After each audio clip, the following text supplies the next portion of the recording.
შეერთებული შტატების სამხედრო დაზვერვამ გამოაქვეყნა წლიური ანგარიში გლობალური საფრთხეების წლიური მიმოხილვა, რომელიც მისმა დირექტორმა, გენერალ-ლეიტენანტმა ჯეფრი კრუზმა კონგრესს წარუდგინა. საბუთი არის 47 გვერდიანი და თავად შეგიძლიათ ინტერნეტში ნახოთ. რა თქმა უნდა, ყველაზე მეტად საინტერესოა რა წერია მასში საქართველოზე. საქართველოს ნახსენებია, ოღონდ რაც წერია პრინციპში რუსეთზე უფრო წერია. თითქმის გადაწყვეტილად, რუსეთმა მიზნა დაისახა საქართველოს დაბრუნება გავლენის საკუთარ სფეროში. გასულ ოქტომბერში ჩატარებული საპარლამენტო არჩევნების შემდეგ მთავრობამ, რომელსაც ქართული ოცნება უძღვება, ქვეყანაში შექმნა ვითარება, რომელიც საშუალებას აძლევს რუსეთს გააძლიეროს გავლენა მასზე.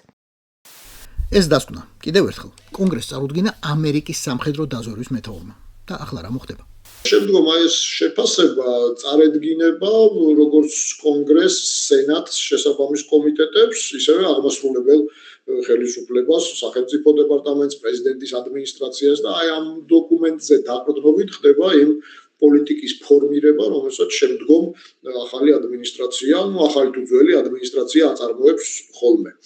რუსეთმა მოახერხა აი ამ დემოკრატიული პროცესების და დემოკრატიული ინსტიტუტების გამოყენებით, მაგალითად საქართველოში დაენერგა რუსული პროპაგანდისტული ნარატივი, რომ ამერიკის შეერთებული შტატები და დასავლეთი ებრძვის ქვეყანაში სუვერენიტეტს, მართლმადიდებლურ ჭეშმარიტ ღირებულებებს, ოჯახურ ტრადიციებს, კონსერვატიულ მიდგომებს, ხოლო რუსეთი ამ ყველაფრის დამცველია და ამერიკის შეერთებული შტატები და კოლექტიური დასავლეთი, შტატების ხელმძღვანელობით წარმოადგენს რა გლობალური ომის პარტიას, ახდენს მთელ მსოფლიოში აი ამ მისთვის არასასურველი ხელისუფლებების ცვლილებას ფერადი რევოლუციების გზით.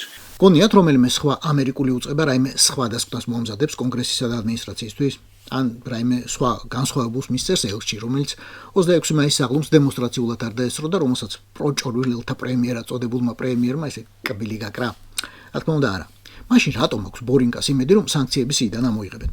იმედია აურმალავენ, რომ მეგობარი აქტის სრული სახელი, რომელიც კონგრესმა უკვე მიიღო, სენატის საგარეო კომიტეტმა უკვე დაამტკიცა და ახლა სენატის სესიას გადასცა განსახილველად, ეს სრული სახელი ძალიან მძიმეა. აქტი საქართველოში ჩინეთის კომუნისტური პარტიის, ირანის რეჟიმისა და რუსეთის ფედერაციის გავლენის წინააღმდეგ. ჩინეთი და ირანი რუსეთზე რო აღარაფერი თქვა, წითელი ხაზებია, რომელიც ბორინკა რადნოიმ დიდი ხანია გადაკვეთა და ამერიკის ეროვნულ ინტერესებს დაუპირისპირდა. ხო და პატარწლიც არ იყოს ამისთვის.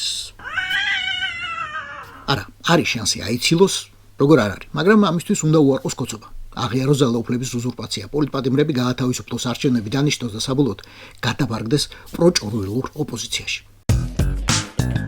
რაც დავდივით, იმაზეც ვაკეთებ და იმაზე მოკლედ დროში. შეიძლება მართლაც ევროპაც გავავოთ. Поздравляю весь личный состав. კარგი მანევრია ძალიან. Я помню, очень გადაცემოდა.